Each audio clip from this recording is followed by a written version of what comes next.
You know you're really struggling when you have to microwave your eggs in the morning. This is part 2 of how me, clueless and overly ambitious, my wife, 8 months pregnant, Coda, along for any adventure, went from purchasing our first property into listing it 27 days later, ready to rent out. If you missed the first video, shame on you, go watch it.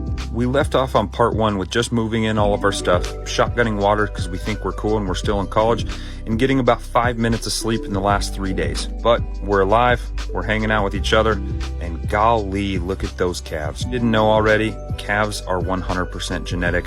I never train them. First job we had to do was paint the entire house. House looked like your grandma lived in it for about 74 years, had 12 cats, and still thought beige was the in color. And I promise you it's not staged, but by golly, I could just put on a Speedo and call it a bodybuilding show because we're showing off all the muscle today. Decided to go with a very light gray and contrast it with blacks and then white trim. Found out very quickly that Menards is about as good as a liar's Pinocchio. This gray seems a lot like blue if you ask me. So right off the bat, we're behind the 8 ball and redoing a paint job.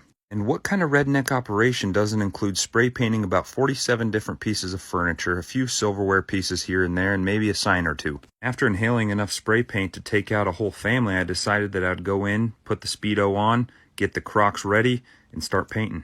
I was once told by a beautiful wife of mine that all the best ideas come from that beautiful wife of mine. Yes, I was paid and required to say that, but as it pertains to this idea, this one hit it on the head. This paint job, as big of a pain in the ass as it was, really brought everything together. Hopefully my wife doesn't see this because her head's going to be bigger than my hopes and dreams when I tell her that this was my favorite part of the entire house. After about 7 more seconds of very restful sleep, it was time to let the pregnant wife get some more Z's and to watch the beautiful sunrise outside the front door.